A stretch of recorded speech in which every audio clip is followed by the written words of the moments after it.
Assalamualaikum warahmatullahi wabarakatuh. Hayya ala nabda darsana yaum bi qiraati ayat al-basmalah. Bismillahirrahmanirrahim. Baik, mari sama-sama kita mulai kuliah online kita pada minggu ini. Semoga tidak mengurangi teman-teman semua dalam memahami materi yang akan saya sampaikan. Apabila kita membahas materi pertama, yaitu tentang pengertian dan juga syarat-syarat untuk menjadi sebuah kalimat dalam bahasa Arab, yaitu minimal terdiri dari 2 huruf dan bisa difahami. Kemudian materi kedua adalah tentang unsur-unsur dalam kalimat yang ada di dalam bahasa Arab. Yang pertama ada isim, kemudian yang kedua ada fiil, dan yang terakhir ada huruf. Oke, minggu yang lalu kita sudah sama-sama belajar tentang pembagian fiil. Fiil apabila dilihat dari waktu pengerjaannya dibagi menjadi 3. Yang pertama adalah fiil madi atau yang dikerjakan pada masa lampau. Yang kedua adalah fiil mudhari atau fiil yang dikerjakan masa yang sekarang. Sekarang masih dikerjakan. Kemudian fiil amr adalah fiil kata kerja perintah atau fiil yang dikerjakan di masa yang akan datang. Oke. Hari ini, minggu ini kita akan membahas materi terkait dengan pembagian isim. Ya, apabila kita lihat dari segi pengertiannya, isim merupakan kata yang menunjukkan orang, hewan, tumbuhan, benda, tempat, waktu, atau sifat. Oke. Dan dari segi ciri-cirinya, isim itu memiliki 2 ciri-ciri secara umum. Ciri-ciri isim itu ada 2. Yang pertama adalah berakhiran tanwin, jadi bisa berakhiran fathah, kasroh, atau dhammah tanwin. Oke. Kemudian ciri-ciri yang kedua adalah bisa dimasuki atau bisa diletakkan alif lam di awal katanya. Contohnya al masjidu, al qamisu, al maktabu, juga ada al qolamu. Berarti al qolamu artinya pena adalah merupakan sebuah isim. Oke. Kemudian apabila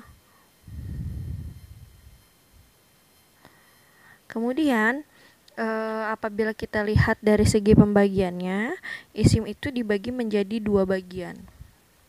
Yang pertama adalah isim jamid, yang kedua adalah isim mushtaq. Oke, apa itu isim jamid? Isim jamid adalah sebuah kata yang tidak berasal dari kata kerja atau fiil. Jadi, isim jamid itu adalah kata-kata yang tidak dibentuk dari kata kerja. Dan artinya pun tidak mengandung unsur sifat. Ada 6 macam pembagian lagi dari isim jamid. Yang pertama itu nama sesuatu. Di situ ada Allah. Kemudian ada Aisyah, nama orang ya. Kemudian ada Ibnun, anak laki-laki. Kemudian ada Maryam, nama orang. Juga ada Ruhun. Oke. Kemudian yang kedua adalah nama istilah. Nama istilah sampai hampir mirip sama seperti nama sesuatu. Kayak juga misalnya kayak nama kota. Kayak misalnya Jakarta. Itu tuh namanya isim jamid. Karena Jakarta tidak berasal dari kata kerja. Juga misalnya seperti nama hewan misalnya, itu juga bukan isim, itu juga merupakan isim jamid. Kayak misalnya kucing gitu. Tidak berasal dari kata kerja, tidak ada kata kerjanya, merupakan isim jamid. Kemudian yang ketiga adalah kata ganti. Kata ganti itu biasa kita kenal dalam bahasa Arab itu adalah isim domir ya. Isim domir itu ada 14. Kalau teman-teman sudah faham atau sudah tahu, yaitu ada huwa, huma, hum, hiya, huma, hunna, anta, antuma, antum, anti, antuma, antunna, antu, antuna, ana, nahnu. Oke, itu jadi seluruh kata ganti atau isim domir adalah berasal dari isim jamid gitu ya. Kemudian untuk yang keempat adalah kata tunjuk yang digunakan untuk teman-teman menunjuk sesuatu. Kayak misalnya kalau dalam bahasa Indonesia biasanya teman-teman kenal dengan kata tunjuk ini. Biasanya teman-teman biasanya pakai dalam bahasa Indonesia kayak ini meja untuk yang jarak dekat, kemudian itu meja untuk ketika meja itu berada di letak yang lebih jauh gitu. Kalau letaknya dekat kita pakai ini, kalau letaknya jauh kita pakai itu. Dalam bahasa Arab kita bisa kenal dengan hadza, hadhihi. Hadza itu untuk ini dan digunakan untuk yang berjenis, untuk menunjukkan sesuatu yang berjenis laki-laki atau yang dianggap laki-laki. Hadhihi artinya ini, untuk menunjukkan benda dekat yang berjenis perempuan atau yang dianggap perempuan. Dzalika itu untuk laki-laki, tilka itu untuk perempuan. Ulaika untuk itu baik jamak laki-laki dan perempuan, dan haulai adalah ini jamak untuk laki-laki dan perempuan. Sampai sini bisa difahami ya teman-teman ya. Oke, kemudian yang kelima adalah kata sambung. Biasanya kata sambung di sini berbeda dengan huruf, bukan huruf sambung, tetapi dia kata sambung. Biasanya digunakan untuk menjambungkan satu kata dengan kata yang lain. Misalnya, kata pertama adalah kelas itu bersih. Kemudian kata kedua digunakan untuk belajar. Nah, untuk menyambungkan antara kata pertama dan kata kedua, kita biasanya menggunakan kata sambung atau kata hubung ya. Nah, dalam bahasa Indonesia biasanya kita pakai yang.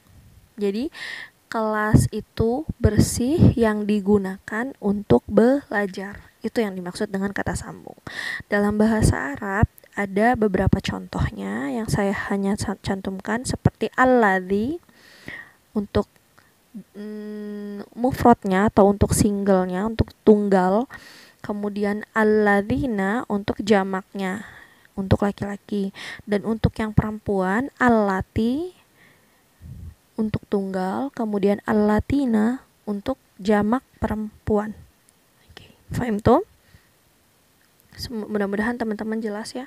Kemudian yang keenam atau yang terakhir di sini adalah kata keterangan tempat dan kata keterangan waktu. Jadi baik kayak tempat itu kayak di atas, di bawah, atas, bawah, depan, belakang, tengah, kanan, kiri, itu masuknya keterangan tempat. Oke ya, jadi kayak fauqo, tahta, baina, amama, waro'a, itu masuknya keterangan tempat. Dan untuk keterangan waktu kayak biasanya kalian tahu pagi, siang, sore, malam, kemarin, besok gitu. Misalnya subuh, misalnya atau petang gitu-gitu. Itu adalah keterangan waktu. Dalam bahasa Arab biasanya kalian kenal dengan sobahan, naharon, masaan, lailan, dan lain sebagainya.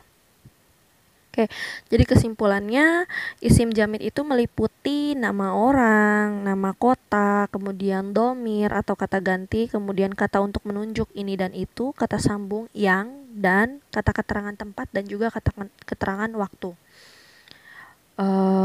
Apabila menurut teman-teman agak terlalu cepat bisa diputar ulang lagi ya videonya, insyaallah. Oke, kemudian saya lanjutkan ke keterangan dari isim mushtaq. Nah, kalau tadi isim jamid adalah kata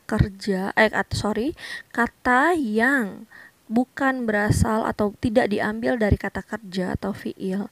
Nah, kebalikannya, kalau isim mushtaq adalah seluruh kata-kata yang diambil dari kata kerja. Contohnya, teman-teman punya kata kerja misalnya menulis. Oke, menulis adalah kata kerja. Kalau kita mau menjadikannya noun, nounnya dari verb menulis gitu ya. kata bendanya dari menulis adalah kita bisa punya dua kata, yaitu penulis, orang yang sedang menulis, dan juga tulisan. Dua-duanya adalah berasal dari kata kerja. Ini yang saya maksud bahwa isim mushtaq adalah kata yang berasal dari sebuah kata kerja. Pembagiannya itu ya bisa berupa sifat, kayak misalnya Allah itu maha hidup. Al-Hayyu berasal dari kata kerja hidup. Hidup itu kata kerja. Oke. Allah yang maha berdiri sendiri, mandiri. Al-Qayyum, berdiri adalah kata kerja. Oke. Al-Ali, yang maha tinggi. Oke. Kemudian Al-Azim, yang maha agung. Semuanya berasal dari kata kerja. Kemudian seluruh pelaku atau subjek, kayak misalnya yang berasal dari kata kerja ya, misalnya membuka. Kemudian subjeknya dari kata kerja membuka adalah pembuka, Al-Fatih. Nah, pembuka berarti Al-Fatih adalah isim mushtaq karena dia merupakan kata yang berasal dari fi'il, seperti menulis, kataba yaktubu. Nah, kalau isim fa'ilnya atau subjeknya kita bisa dapat katibun.